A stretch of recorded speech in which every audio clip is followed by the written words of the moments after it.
All right, let's talk about the hip flexors for just a second. If you're super tight, we need to get blood flow going before we stretch. So these are great activation exercises. If you know you're going to be doing a lot of movements or something that's going to irritate your hips, this is great to start with.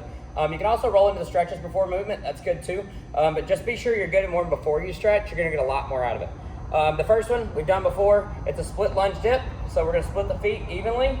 Be sure you follow squat rules on all these. So if you're on your feet and you're moving, the weight should be back in your heels and shifted to the outside just a little bit for stability. For this one, the back leg is going to go heel to the ground. So if you push heel to the ground and then square your hips into the front leg, just standing up may give you a stretch in the front of your hips. If so, that's fine. Let's use it. So we're going to get in that starting position, dip down, dip, dip, stand.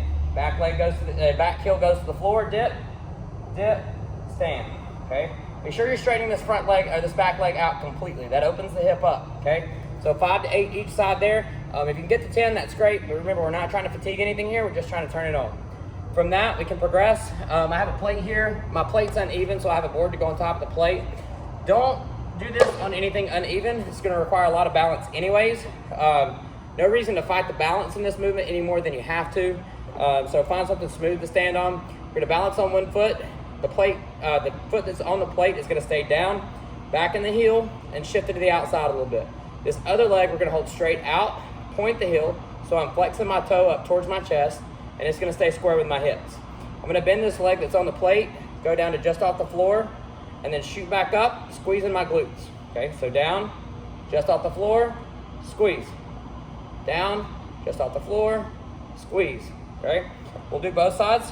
So again, 5 to 8 each side. If you can get to 10, that's fine, but we're not looking to smoke everything here. We're trying to move it. So we'll balance into the heel, into the outside foot. 1, 2, drive. Squeeze your glute. Down.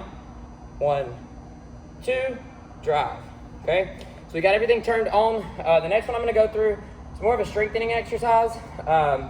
If you're preparing for movement, you can do this one. It may be a little uncomfortable for you to do if they're already tight though. So it's a great movement prep, but you're probably gonna have a little bit of a hard time with it if you're already tight.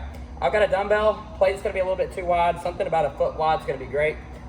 You're gonna set it on the floor and put both feet on the inside of the dumbbell. So we're just gonna point our heel again, flex the toe up towards us, going up and over. Try not to lean back or left or right. All the movement's coming from the hip flexor. So the entire leg raises up, it moves over, and then comes down, okay?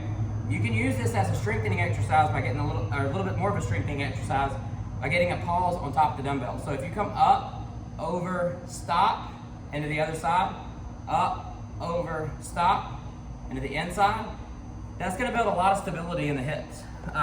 Always, always, always, doesn't matter if you're tight on the left side or right side, work both sides. So again, point the heel, flex the toe, tight belly, tall chest, outside, over, inside, over.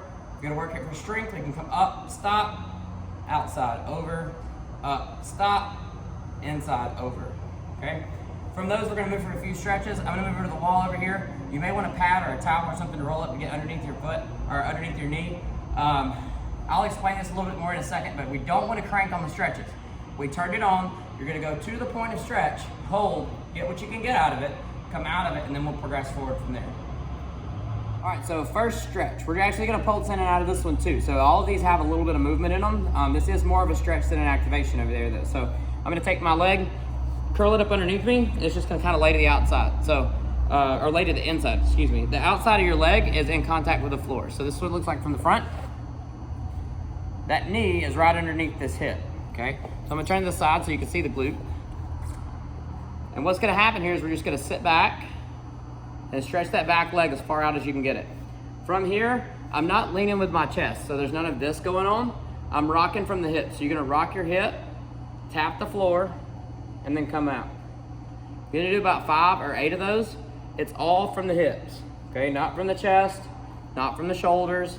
You're gonna feel it burn, like right in the middle of your butt, and that's what you want. I'll show you from the front. Leg up underneath. Movement comes from the hips. The chest stays still. So I sit to the outside, tap, and lift. Tap, and lift. That may feel really good on your back too. So if you do one side, remember to do the other side. 5 to 8 each side is great. The wall stretch is the next one we're gonna go over, but I'll show you a scale in the middle of that one in case we can't get to the wall. We eventually want to work up to being able to do what I'm going to show you on the wall in a second. We can take this back leg and stick it back behind us, almost the same position we were in a second ago, except for the front leg is forward. We're just going to sit up tall. You can use your hands if you like, kind of push yourself upright. When you feel that stretch in the downside hip, that's far enough. Back out, you can come chest over to give it a break, sit back up.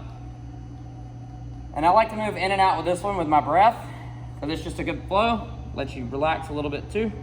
Up tall, push through the heel, get tall. Huge stretch into the hip flexors there. Again, both sides. So if all of that is way too tight, you're not gonna be able to get into what I'm about to show you.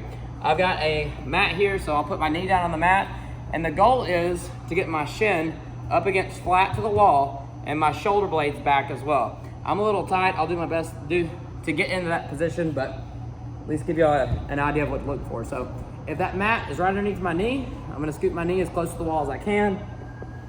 Almost got contact there. I'm gonna be a little tight today. This front leg's gonna come forward in that lunge position. And I'm just gonna take my hands, raise myself upright, and try to get as tall as I can. So I'm a little bound up, so not a huge range of motion there today, but normally I would like for my shin to be in contact with the wall and my shoulder blades to be in contact with the wall. This is a hold position, okay? This is something you wanna find that point. That point may be here. Your hip and your quad may be screaming just at this. In that case, you don't wanna sit up. You just wanna go to the point of stretch and then stop. About a minute or two each side, okay? So let's say 1 minute on the left, 1 minute on the right, and then work that up. The next time you do it, hold an extra 10 seconds. You wanna get to the point where it's comfortable for you to get in this position, chill, and have a conversation. So my left side is way more open than my right side, so you will have one that's probably more loose than the other. Get there, get comfortable there. You do not want to push this stretch too far. If you're going too far, we can cause just as much damage as not stretching at all. If you'll run through these sequences a couple times a day, before you do movement, after you do movement, it should take care of a lot of that hip discomfort that you're having from just overworking those muscles.